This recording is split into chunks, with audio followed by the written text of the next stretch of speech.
Quiero proponeros una reflexión en esta mañana y me gustaría titularla así, sin temor ante las plagas. Tú dices, wow, ¿vas a hablar de plagas hoy? ¿Seguro que vas a hablar de plagas? ¿De moscas o de qué vas a hablar hoy? Vamos a verlo, ¿vale? Vamos a ir viéndolo. Mirad, vivimos en un tiempo complicado, ¿verdad? Porque unos siguen corriendo detrás del viento. No os olvidéis que los balones están llenos de aire, ¿vale? Por si no os habíais dado cuenta, ¿vale? Pero hay otras agendas que siguen su curso. Y yo no sé si os dais cuenta, pero vivimos en tiempos complicados donde las cosas van muy deprisa. No os preocupéis por ver mucha letra. Yo voy a ir mencionando, lo uso como notas de texto, ¿vale? ¿Por qué me gustaría hablar de esto? Porque fijaros, estamos aquí porque intentamos ver más allá en los acontecimientos que están sucediendo y porque sobre todo queremos tener esperanza. Esperanza. ¿Por qué? Yo no sé si te has fijado, porque esta sociedad te puede hacer dos cosas. Una es, o te anestesia en el sentido de decir, es que ya no sé qué creer. Bueno, pero yo como tengo mis redes sociales, yo como tengo mis series, me da igual. Yo me voy de fiesta mayor y ya está. Y otra realidad de este mundo es caer en un pánico, en un miedo, en una ansiedad o en una angustia complicada. Y no quiero ni una ni otra. Fijaros, me llama la atención Lucas 21 cuando dice, claro que habrá muchas señales, pero fíjate lo que dice, ¿eh? En la tierra angustias de las gentes confundidas, confundidas. Dice que los hombres quedarán sin aliento por el temor y la expectación de las cosas que sobrevendrán. Y uno se pregunta, ¿cómo tener esperanza en medio de estos escenarios? ¿Cómo confiar en mi Señor Jesucristo en medio de estos acontecimientos que, me dejáis que lo diga así, lo creas o no lo creas, suceden, van más deprisa de lo que parece? ¿Dónde está nuestro mensaje? ¿Dónde poner el foco? ¿Dónde depositar la esperanza? Y a la vez, no quiero un mensaje en la iglesia anestesiante en el sentido de decir, es que mi pastor nunca me habló de esto, sino cómo poder enfocar adecuadamente la esperanza en los acontecimientos finales, especialmente en una de las partes, ¿vale? Me gusta mucho porque uno de los textos del mismo Jesús, ¿os acordáis aquel texto de decir, tú fíjate en la higuera, tú fíjate en todos los árboles? ¿Verdad que los árboles te dan indicio de la primavera y del verano? Pues sigue diciendo el texto, cuando veas que suceden estas cosas, sabed que está cerca el reino de Dios, el reino del que nos hablaba Marcos, ¿verdad?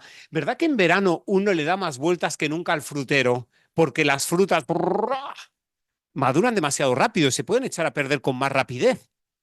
¿Cuánto más cuando miramos los acontecimientos que nos rodean? Vamos a mirarlo un poquito, ¿vale?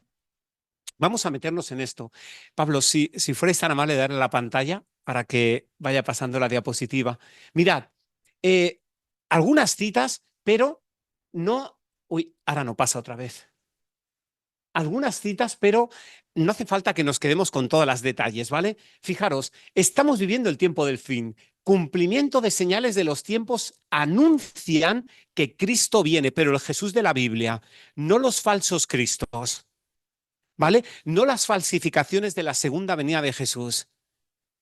Sigue diciendo, el tiempo que vivimos es importante y solemne. Y a mí esto me llama especialmente la atención, porque mirad, si tú y yo estamos aquí en la iglesia es porque en el fondo sentimos el llamado de Dios. Sentimos que el Espíritu Santo está incidiendo en mi vida. Siento que Dios me llama. Podrías estar en la playa, podrías estar no sé dónde, pero siento que necesito a Dios. Necesito a Dios, necesito algo que nada ni nadie en este mundo me puede dar. Necesito la obra del Espíritu Santo en mi vida. Por eso me llama la atención esto de que el Espíritu de Dios se está retirando gradual, pero ciertamente de la tierra. Ya están cayendo juicios y plagas. Ya empezamos con las plagas. ¿Cómo puedo entenderlas? ¿Cómo puedo entenderlas? Vamos a intentar entenderlas en clave de esperanza. De los que menosprecian la gracia de Dios. Estoy aquí porque no quiero menospreciar la gracia de Dios. Sigue diciendo, hay calamidades en todas partes, inestabilidad social, amenazas de guerra que anuncian la proximidad de acontecimientos de mayor gravedad, las agencias del mal se coligan, estamos viendo movimientos geopolíticos a gran velocidad, no se pueden ignorar. A veces pensamos, no, no, en verano tú dame fiestas. No, no, no, quiero estar despierto, quiero estar atento a los acontecimientos. Grandes cambios están a punto de producirse en el mundo y los movimientos finales serán rápidos. Querido amigo, si estamos aquí es para estar vivos, para decir, Señor, quiero estar atento, pero sobre todo quiero entender tu evangelio. ¿Para qué? Para esconderme en Cristo mientras pasen estas circunstancias.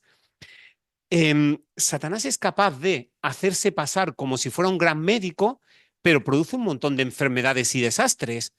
Dice, fíjate, en mar y tierra, huracanes, granizo, inundaciones, terremotos, hasta dice que en el aire propaga historias raras, hasta en el aire.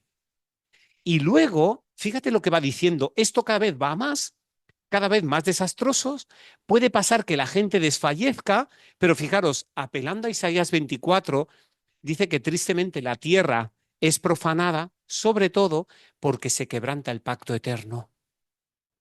Cuando yo pierdo a Cristo de vista, cuando yo pierdo su poder transformador, cuando pierdo el pacto eterno, los escenarios pueden ser muy complicados. Hay que reconocer que esto no es más que un resumen del telediario. ¿Cuál es la actitud para ver el telediario? ¿Te ha pasado alguna vez que te encuentras gente que dice, yo es que ya no lo veo?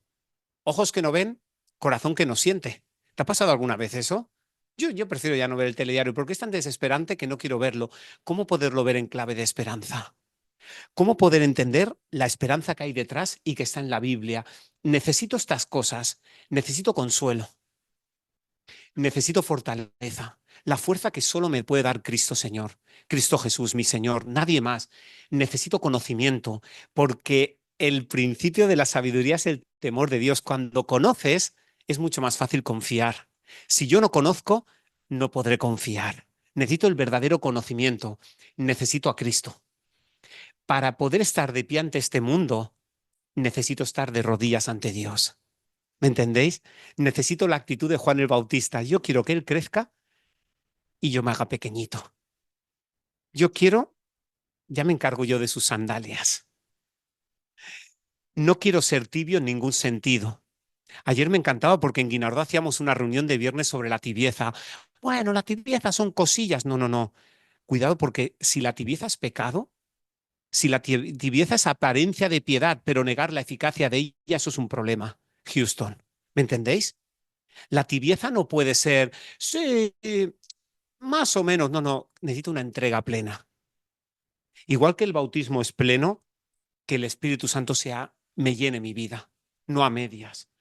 ¿Cómo entender el amor de Dios en el conflicto? Porque fijaros una cosa, probablemente cuando tú llegas a Apocalipsis 15 y 16, ¿cómo entender el amor de Dios en las plagas?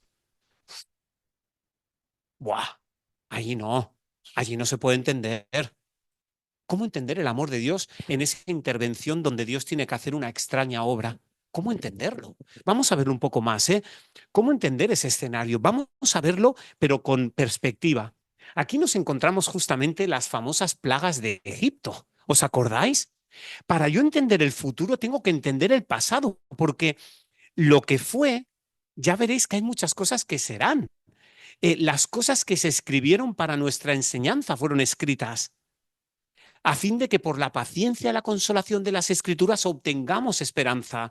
¿Qué es lo que yo puedo captar de aquí? Fijaros, ¿no? Aquí habían esta historia, claro, yo esto me acuerdo del musical de Moisés y tal. Estas son las plagas de Egipto. ¿Qué es lo que yo puedo entender de aquí? Solamente voy a dar algunos detalles. Fijaros, en primer lugar, cuidado con los milagros. Cuidado con los milagros. ¿Qué es lo que pasa hoy en día? Bueno, si tú me haces un milagro, yo creo en ti, aunque no estés abriendo la Biblia. No. ¿Verdad que cuando pensamos en las plagas de Egipto pensamos, pero si los magos hicieron serpientes? Pero acordaros, fijaros lo que dice Patriarcas y Profetas claramente, ¿eh? No, fue una apariencia mediante la magia, porque Satanás no puede hacer eso. Él tiene toda la sabiduría, pero no puede dar vida. Él lo que hizo fue falsificar. No había, fijaros qué curioso, no había nada en su apariencia que las diferenciara de la serpiente producida por Moisés. Cuidado con eso, ¿eh? El faraón creyó, ¿sabéis por qué? Porque se pensaba que Moisés era un mago superior a sus magos en ese momento. Cuidado con eso, ¿eh?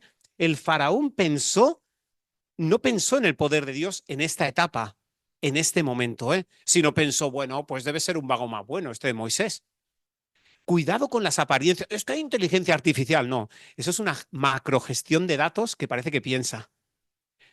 ¿Me entendéis? Lo digo porque hay cosas que nos pueden, guau, pero que yo lo he visto.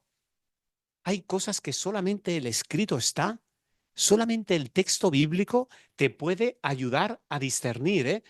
Mirad lo que dice de nuevo el conflicto de los siglos.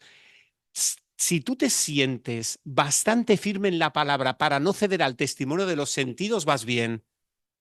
¿Cuántas veces hoy en este mundo decíamos, pero si yo lo he visto, mis sentidos lo han visto? Cuidado con la magia. Cuidado con, porque hoy en día te pueden, se puede, pero que yo he visto una segunda venida de Jesús. Tenemos que ver exactamente lo que ha dicho la palabra. Fíjate, si pudiera, Satanás intentaría evitar la preparación necesaria para que estés firme y te enganchará con bienes, con cargas, con historias. ¿Para qué? Para que tu vida no esté en Cristo Jesús. Por eso estamos aquí, amigos, buscando estar vivo, buscando estar en Cristo Jesús, buscando que hoy sea el día de la salvación. ¿Cuánto dura esto del tiempo de oportunidad? ¿Lo que dura mi vida? ¿Lo que dura la segunda venida? ¿Lo que dura cuando Cristo sale del santuario celestial? ¿Entendéis? De ahí la importancia de esto. ¿Qué características tuvieron las 10 plagas de Egipto? Fijaros, en este caso Dios las anunció de antemano. Dios no hace nada sin anunciarlo. Dios no hace nada sin anunciarlo. En segundo lugar, se hizo separación entre los egipcios e israelitas. La tierra de Gosén tuvo unas características diferentes. En tercer lugar, aunque los hechiceros pudieron imitar las primeras, llegó un momento en que las demás ya no pudieron y las sufrieron. Qué complicado es este mundo, ¿verdad? Cuarto, por medio de estas plagas cayó el juicio no solo en Egipto, sino sobre los dioses. Esto lo vamos a hablar ahora, ¿vale? No solo sobre Egipto, sino sobre los dioses. Y quinto, algunos egipcios sí que creyeron y salieron. Aquello quedó marcado en la vida de aquella gente. ¿Cómo serán las últimas? ¿Serán parecidas a estas? Piensa en esto, aquí las tenéis, las podríamos repasar en otros tiempos, ¿eh? Me gustó mucho el pastor Joel Flores cómo lo analizaba esto, ¿vale? Porque tenemos como elementos que pasaron, pero fijaros, cada uno tenía que ver con uno de los dioses de aquella época. Cosas que pasaron que tenían que ver con cada uno de los dioses. Piénsalo de esta manera, amigo, piénsalo de esta manera, ¿eh? Por ejemplo, el río Nilo se convierte en sangre. ¿Sabes una cosa? Para ellos el río Nilo era un dios. Para ellos el río Nilo era un dios. Muy probablemente Moisés salvó la vida porque la reina Hatshepsut encontró a Moisés en el río y dijo, esto me lo ha dado mi Dios. ¿Cómo voy a cargarme a algo que me ha dado mi Dios? Aquella gente se bañaba en el río Nilo como diciendo, wow, me voy a curar solo de bañarme en este río. Fijaros que las plagas era como una forma de juzgar a los dioses falsos, a los dioses que no hacían nada por ellos. Así podríamos hablar de las ranas. Vamos a ver, el río Nilo, que siempre me daba bendiciones, ahora me da animales molestos. Pero también podríamos hablar de los piojos. Aquella gente, los sacerdotes egipcios se rapaban la cabeza para que no tuvieran ninguna cosa impura cuando iban a ofrecer sus sacrificios. Entonces, con tanto piojo, no podían seguir con su culto. Su culto quedó podrido. Perdón que lo diga así, quedó impuro. ¿Os dais cuenta de que Dios tuvo que intervenir para decir esto en lo que estáis depositando la confianza ni tiene poder para hacer el bien, ni os librará del mal? Esa es la cuestión. La plaga de las moscas, Belcebú era el dios de las moscas, Baal-Zebub.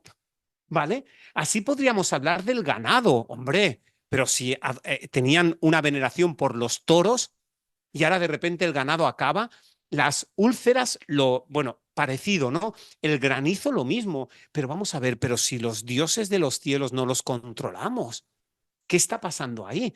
También podríamos hablar de las langostas, estas sí que de verdad, ¿vale? Fijaros que eran dioses, ¿eh? Dioses que fallaron, el insecticida les falló ahí. Ahí podríamos hablar, fijaros, una plaga de tinieblas. ¿Sabéis? El faraón Para ellos adoraban al dios Sol. Para ellos el faraón era como el hijo del dios Sol. Es como decir, madre mía, pero si el faraón no me puede salvar, si no me puede salvar el faraón, ¿para qué creer? Tú imagínate en el reino del faraón a oscuras. ¿Qué está fallando aquí? ¿Os dais cuenta? Y finalmente la mortandad, ellos supieron claramente que ahí estaba interviniendo Dios. Nada más, que había un Dios superior, que esto era el dedo de Dios, que esto iba más allá. ¿Entendéis? ¿Entendéis? Llegará un momento, fijaros, en tiempos de Egipto se dieron cuenta de que allá donde estaban depositando sus esperanzas, sus confianzas, su adoración, les falló. Y Dios tuvo que intervenir para manifestarse delante de sus dioses, para poder poner la verdad por encima de tantas mentiras. Quedaos con estas ideas, porque cuando vamos al final, esto se parece mucho. Fijaros que esto es un esquema de Apocalipsis y nos encontramos que las 7 últimas plagas están justamente después del contexto del gran conflicto, cuando todo se ha dirimido. Pero forma parte de una actuación de Dios. ¿Cómo puedo entender yo a Dios? ¿Cómo puedo entenderlo? ¿Cómo puedo entender a Dios en un mundo donde parece que todo se está desmoronando? ¿Cómo poder entender a Dios? Un poco más. Aquí tenemos más características, ¿vale? Fijaros, ¿no? Tierra, mar, río, sol, oscuridad, reyes del mundo y está hecho todo. Así son las 7 plagas, ¿vale? De las que habla Apocalipsis. Vamos a ver algún detalle más, amigos. Mirad, vamos a ver algún detalle, ¿eh? A mí me impresiona mucho porque fijaros que habla de las 7 últimas plagas. ¿Han habido más plagas? Cada vez hay más plagas. Estas serán como las últimas. Fíjate lo que dice, en ellas se consuma la ira de Dios. ¿Cómo puedo entender el juicio de Dios? ¿Cómo puedo entender la ira de Dios? A veces son palabras difíciles de entender, pero necesito entenderlas. No quiero rehuirlas. Esa es la cuestión. Fíjate, las plagas dejan al descubierto el endurecido corazón de los que han decidido adorar otro poder. Porque si tú lees tranquilamente Apocalipsis 15 y 16, te das cuenta de que aquella gente, a pesar de lo que pasaba, blasfemaban, no se arrepintieron, me da igual. Estáis dándoos cuenta de que ya es fuera del tiempo de toda oportunidad. Están fuera de juego. Están fuera del día de la salvación. La gente en la quinta plaga, fijaros que se vuelven a su poder en busca de ayuda, pero fijaros que es impotente para ayudar porque su trono se llena de tinieblas, también el trono de ese otro poder. De estas cosas hay que hablar, amigos, porque a veces pasan y pasarán y a veces no nos damos cuenta.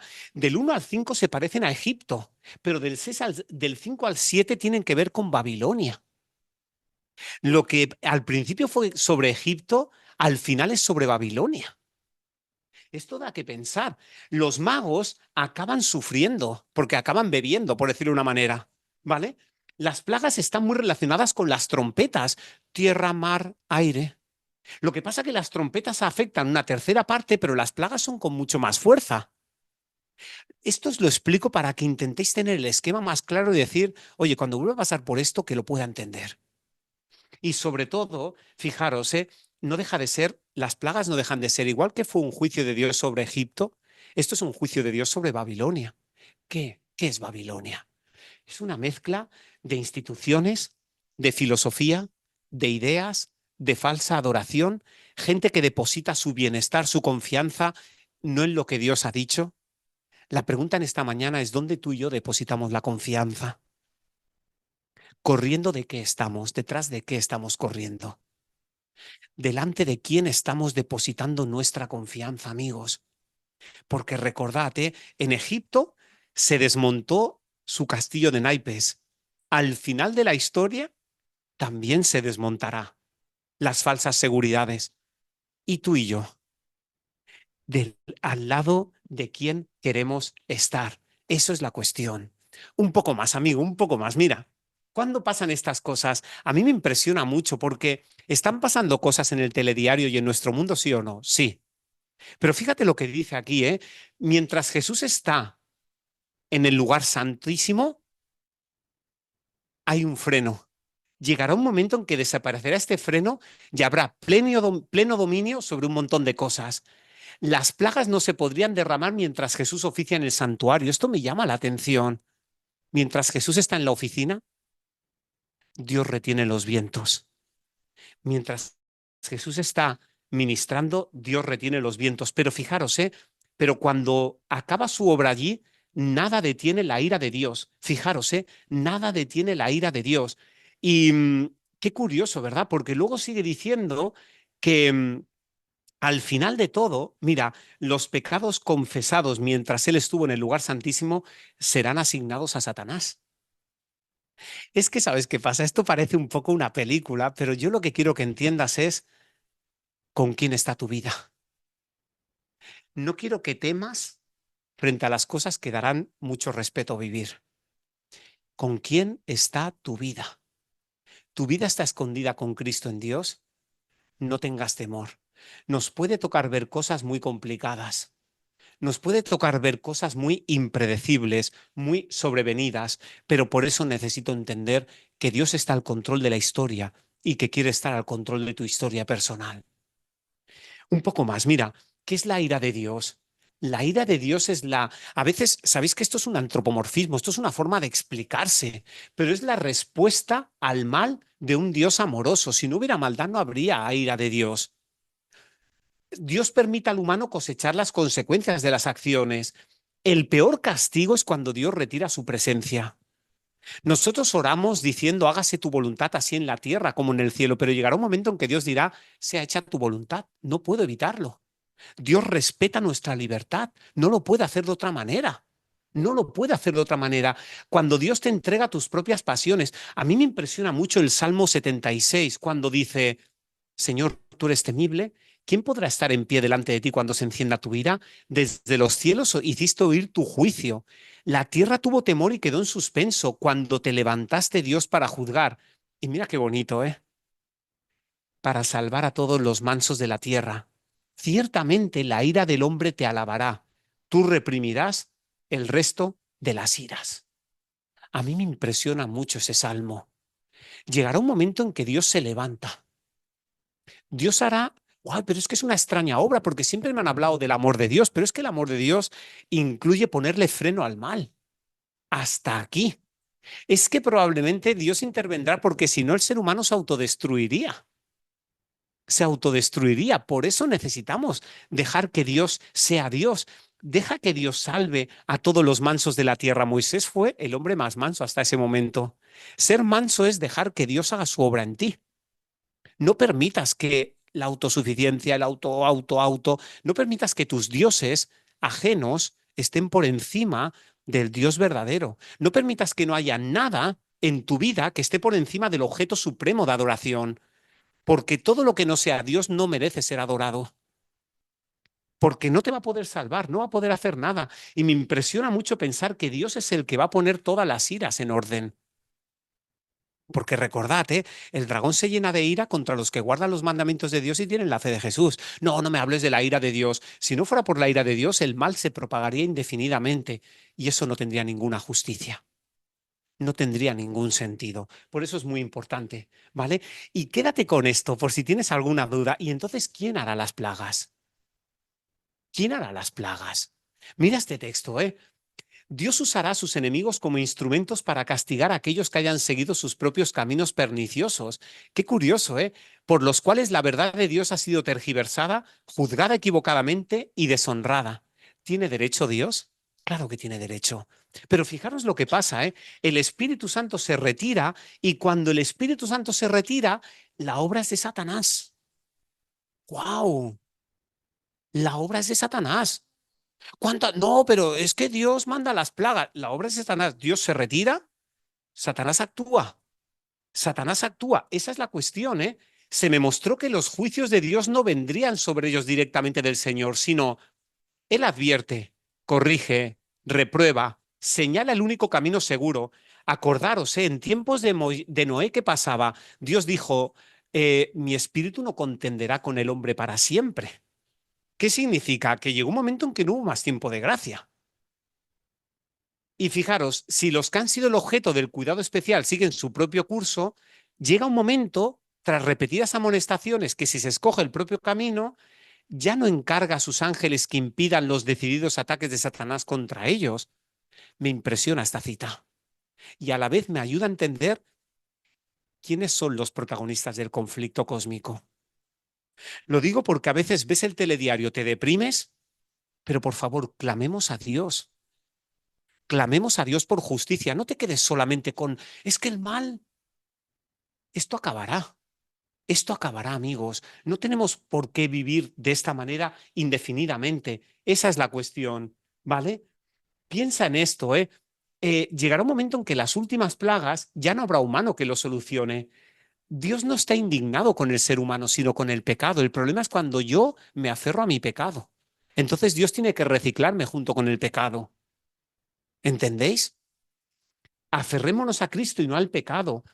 Cuando Jesús deja de interceder, el Espíritu Santo deja de convencer. De ahí la importancia, amigos, no solamente de, wow, es que las plagas, no te quedes con lo sensacionalista. Preocúpate porque tu vida y mi vida esté marcada por Cristo. Marca el dintel de la puerta de tu casa con Cristo. Que la palabra de Dios habite en tu casa y en la mía, ¿me entendéis? Si este fuera el último mensaje, sería la mejor amonestación. Marquemos nuestras vidas con Cristo Jesús. Es que no se puede hacer algo mejor. Nosotros contra elementos sobrenaturales de maldad no vamos a poder hacer nada. Nosotros nos podemos poner del lado del vencedor y escondernos en Cristo Jesús y que nada ni nadie nos aparte de su amor, por más que haya ángeles, principados y potestades haciendo cosas raras. Pero tu vida y mi vida en las manos de Cristo. Esa es la cuestión. Y piensa en esta idea, querido amigo, piensa en esta idea, ¿eh? Piensa en esta idea, porque ¿qué pasó? ¿Qué pasó en el Getsemaní? ¿Qué pasó en el Getsemaní? ¿Cuál es la copa que Cristo bebió para que yo no la tenga que beber? ¿Cuál es la esencia última del Evangelio? ¿Cuál es? Jesús llegó a decir, si es posible, pase de mí esta copa, pero no sea como yo quiero, sino como tú. ¿A qué copa se estaba refiriendo? Era la copa de la ira de Dios. Era la copa del juicio de Dios. Y me llama la atención porque a Pedro le tuvo que decir, Pedro, deja la violencia. La copa que mi padre me ha dado no la he de beber. Jesús tenía claro cuál era su cometido para que tú no lo tengas que pasar.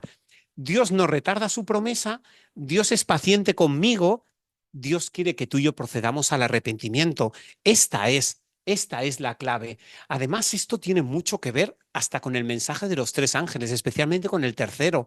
¿A quién adoras? ¿A quién adoramos, amigos? ¿Cuál es el objeto último de nuestro tiempo, recursos, influencia? Corriendo detrás de qué estás haciéndolo. Si alguno adora, fíjate lo que dice, él también beberá del vino de la ira de Dios. De nuevo, la misma copa. La misma copa, ¿eh? Si te pasas Apocalipsis 18:4, por favor, sal de aquello que es falso. Sal de aquello que es falso. Ya, pero es que si no, no puedo ver ninguna película. Analízalas, por favor. Ya, pero es que me vas a quitar todas las series y toda la música. Analízalo. Analízalo. Sal de lo que te está contaminando, para que no seáis partícipes de sus pecados ni recibáis parte de sus plagas. De nuevo el mismo concepto. Las plagas no es para el creyente, las plagas es para el que obstinadamente se niega a la gracia de Cristo en su vida. El que cree en el Hijo tiene vida, pero el que se niega a creer no verá la vida, sino que la ira de Dios está sobre él. ¿Sabes qué pasa? Que es legítimo que Dios tenga aversión por el pecado, porque un enemigo manchó un proyecto que era alucinante, que era bueno en gran manera. Es muy normal. Y mira el texto de Romanos, ¿eh? Mira la bondad y la severidad de Dios. Severidad para los que cayeron, pero bondad para contigo. ¿Cuál es la clave? Permanecer en Cristo. Permanece en la bondad. Deja que Cristo te transforme. Este es el mensaje de esta mañana, amigos. Oye, es que las plagas, yo quiero saber todo, dónde esconderme. Escóndete en Cristo. Yo quiero saber dónde huir. No, no, no, huye hacia Cristo. ¿Entendéis? ¿Cuántas veces nos quedamos por los sensacionalistas? Yo no quiero sufrir, ¿eh? A mí me da miedo sufrir. No, céntrate en Cristo Jesús, porque de verdad que hay muchas cosas que están pasando y muchas que no sabemos. Pero por eso necesitamos centrarnos en Cristo. Fíjate, la justicia es dar darnos lo que merecíamos. La gracia es dar lo que no merecíamos. Cristo tomó la copa para que tú y yo no la tengamos que tomar. Por eso la copa a la que Cristo me invita es la copa de salvación. ¿Entendéis? Es muy legítimo que haya justicia. Nosotros esperamos cielos nuevos y tierra nueva en los cuales mora la justicia. Si no hubiera justicia en el cielo, no aguantaríamos 2 días allí, cuanto menos una eternidad. Por eso es muy importante. Por tanto, ensayemos este canto. Esta es la parte final, amigos. Mira que en Apocalipsis 15, después de haber hablado, esto es como un paréntesis, ¿eh? Un paréntesis de victoria, ¿eh? Y ahí me encanta lo que dice, ¿eh? Porque dice que los redimidos, los que están en ese mar de vidrio, dice que cantan el cántico de Moisés y del Cordero, pero sobre todo, reconocen que Dios es justo y que Dios es verdadero. ¿Y quién no va a temerte, Señor? Porque tus juicios se han manifestado. Mira, querido amigo, puede que haya cosas que no entiendas de Dios. Puede que haya cosas que nos cueste entender, especialmente el sufrimiento cuando estamos pasándolo mal. Hay cosas que no entendemos de las injusticias que pasan en este mundo, en los planetas, en los países, en las injusticias, en los desequilibrios. Hay muchas cosas que puede que no entendamos. Puede que no estés entendiendo el amor de Dios en el marco del gran conflicto. Podemos confiar en Él. Pase lo que pase, podemos confiar en Él. Dios em, Dios es el único que es capaz de mantener su amor en medio del conflicto y su amor incluye justicia y misericordia. Me encanta pensar que Dios nos enviará la ayuda en el momento que lo necesitemos. Fíjate que cada problema por el que podamos estar pasando, Él lo pasó. Cada situación adversa, Él la cargó por nosotros para que tú no tengas que cargarla sola. No tengas que cargarlo solo. Esa es la esperanza. Dios permite conflictos para preparar al alma para la paz. Es verdad que el tiempo de angustia será terrible, pero es el momento en el que todo verdadero creyente tenemos que mirar hacia arriba a fin de que por la fe pueda ver el arco de la promesa que le envuelva. Pueda ver el, pueda ver el pacto eterno, pueda ver el plan de salvación claramente establecido. Dios cumplirá sus promesas. El verdadero arco iris sigue estando ahí para demostrarnos que ese pacto es eterno. Ese pacto es eterno. Esa es la cuestión. Por eso, en esencia, esta es la última diapositiva, ¿eh? En esencia, por favor, esto que hemos hablado en esta mañana, no tengas temor. Que tu vida esté escondida en Cristo Jesús. Es verdad que pueden pasar cosas muy extrañas. Están pasando. Dios está al control. Dios intervino en las plagas con toda claridad en Egipto. Dios intervendrá al final. ¿Para qué? Para rescatarnos. Esto que hemos hablado hoy es una combinación entre justicia, defensa, liberación y rescate. Por eso en esta mañana, querido amigo, yo te invito a ejercitar la fe, a ejercitar la esperanza y a ejercitar la paciencia más que nunca. Y cuando tú empieces a ver cosas muy extrañas, sabed que ya estamos cerca, que ya estamos casi en casa. Si tú estuvieras en pleno incendio y te apareciera alguien así, bien equipado, tú dirías, wow, por fin un rescatador, por fin un salvador. Pueden haber cosas que te nublen, pueden haber cosas que no veas con claridad, no sé dónde está la salida, no siento el amor de Dios, pero Dios está ahí. Necesito que conozcas con claridad cuál es la esencia del plan de salvación, cuáles son los actos en el marco de la redención, cuáles son los tiempos y cuáles son las oportunidades que Cristo está dando a tu vida. Necesito que lo tengamos claro. Necesito que desde ya conozcamos al que vendrá, porque ya haya venido a tu vida. Cuando eso pase, no habrá temor que valga. No te quedes con las señales, quédate con la mayor señal que es Cristo en tu vida. Las señales solo son indicadores para llegar a casa. Que el Señor te bendiga, amigo, y que esa esperanza pueda brotar de tal manera en ti que nada ni nadie te separe de esa bendita esperanza. Amén.